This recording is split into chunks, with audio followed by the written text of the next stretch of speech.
Right now, I thought because I was in Lower Manhattan that it would be interesting and nice to remember Queen Elizabeth II by visiting the Queen Elizabeth II September 11th Memorial Garden. So, a lot of New Yorkers don't even realize that this exists. So, what this is a 9/11 memorial of sorts that was created specifically in partnership with England, and there's a lot of symbolism here. Now, I'm sure that I'm going to get some facts wrong. If I do, my apologies. I'm sure someone will correct me in the comments. But I just wanted to start out by saying along the path here of the gardens, there are these bamboo shrubs. There are specifically 67 of them. And there are 67 of them specifically because there were 67 British who died in the 9/11 attacks. So each of these very tiny bamboo plants represents one of those British that lost their lives in the 9/11 attacks. Now this tree right here, and I am not a horticulturist or a botany expert, but my understanding is that this tree right here is a Queen Elizabeth magnolia, and this is a tree that was very specifically created by the Brooklyn Botanical Garden. And in the summertime, it gets this very bright, vibrant, yellow blossoming flowers. And it was created in tribute of Queen Elizabeth II. I'm gonna walk into the garden. We'll notice that we have members of the press here at the moment taking photographs because in the garden, we actually have a little bit of a tribute to Queen Elizabeth II, who died yesterday. And I saw people putting out flowers just a little bit ago. We might see somebody come and lay out flowers to Queen Elizabeth. And if we look in here, I'm gonna see if I can zoom in. Ooh, I can zoom in. This is a stone, and it's a little hard to see because of the flowers and the blossoms, but it actually indicates the distance between New York and Aberdeen right there. And I believe, if I'm pronouncing it correctly, it's supposed to be a cairn. So here we have the flowers and the photo tribute to Queen Elizabeth. I'm gonna zoom us back out so we're getting our normal view. If you are visiting, let me know. It looks a little fuzzy in my camera. I don't know if it looks fuzzy to you, and I want to make sure that it's nice and clear. Now the flowers and the trees that are planted here, they were very well thought out. They were very specifically created because they grow either in the United Kingdom or in North America. So they're really trying to make a connection between the United Kingdom and New York City, saying what happens to you happens to all of us, which was very much a theme after 9/11. And this is something that I find very interesting in the tribute to Queen Elizabeth. We have these cranes, these paper cranes. After the 9/11 attacks, Japanese school children would actually send chains of these paper cranes to New York, and the idea was supposed to say what happens to you happens to all of us, similar to what happens to a bunch of cranes in a very specific chain. So it's very appropriate that, as we mourn the passing of Elizabeth II, that we are here in the 9/11 Memorial Garden, the Queen Elizabeth II 9/11 Memorial Garden, and we see those Japanese paper cranes once again. And it's also appropriate here that we have both the British and the American flag, again, making that connection. Now, all throughout these gardens, we'll see these benches. Now, my understanding is that the specific stone that makes up these benches was quarried in England, and it was carved out, I want to say, in Northern Ireland. It might have been in Scotland. I might be incorrect about that. Again, I'm sure someone will mention it in the comments if if I am incorrect. But once again, we're trying to create that connection between the United Kingdom and New York City. Now, all throughout this garden, hi Rob, I see that Rob is here. All throughout this garden, we have this band. It's almost like a stone ribbon. Oh, there we have a New York City pigeon.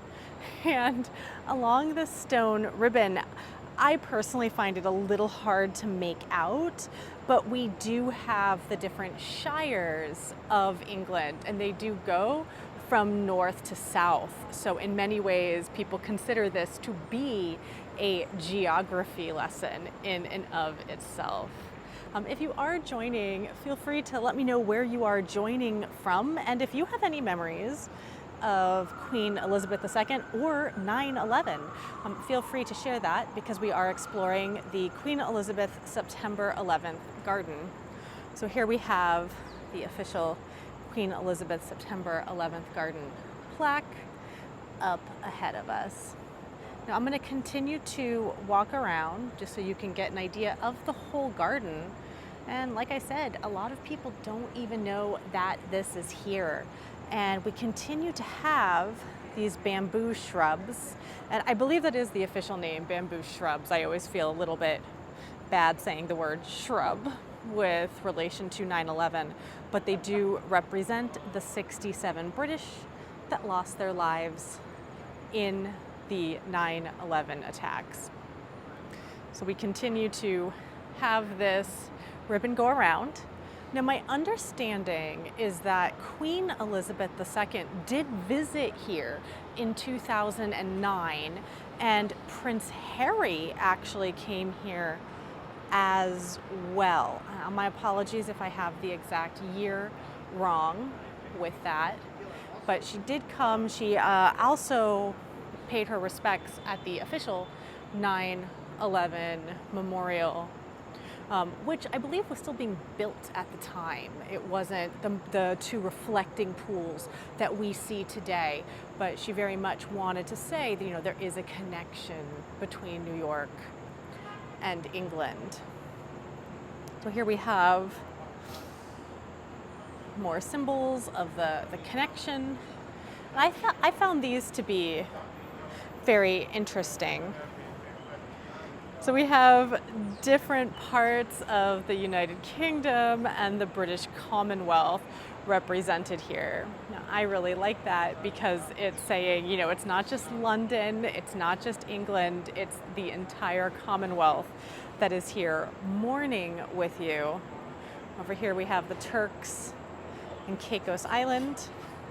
Again, if you are one of my 3 friends at the moment visiting or watching, feel free to say hi, and feel free to say if you have a memory about Queen Elizabeth or about the events of 9/11, because we're coming up to the 21st anniversary on Sunday, and I'm going to try to do a live walk. I'm going to try to essentially give you part of my 9/11 memorial or my 9/11 World Trade Center site tour that'll probably start around 3 p.m. Just so you know, if you're coming to New York. Rob says, the Queen visited DC many times. I never saw her though. I never saw the Queen either. So I feel you. I always felt a great kinship with the Queen because she loved corgis and I loved corgis. She was kind of the original corgi fan out there. I did meet Prince Charles though. So fun fact, I worked with the Royal Shakespeare Company as an assistant director, and he's actually a big fan of Shakespeare and theater, so he would come and see the shows, and he was very, very nice. Now when I met him, of course, he was Prince Charles. He's now King Charles.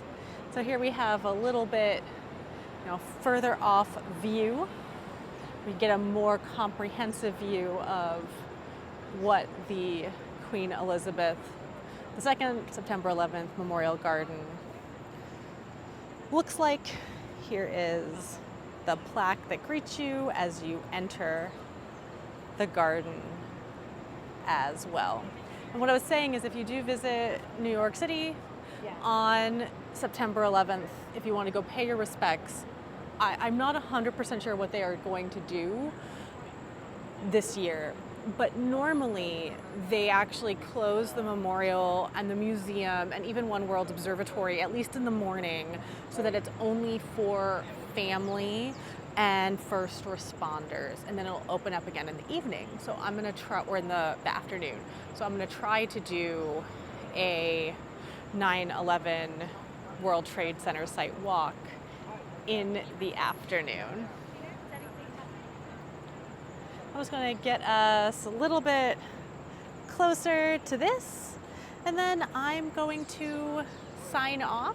I just wanted to give everybody a chance to see the Queen Elizabeth II September 11th Memorial Garden, because I think it's something that a lot of people, even those who live in New York City, don't know exists. So if you have a memory of Queen Elizabeth, of 9/11, feel free to write that in the comments. If you visited here, feel free to write in the comments. But otherwise, thank you so much for watching.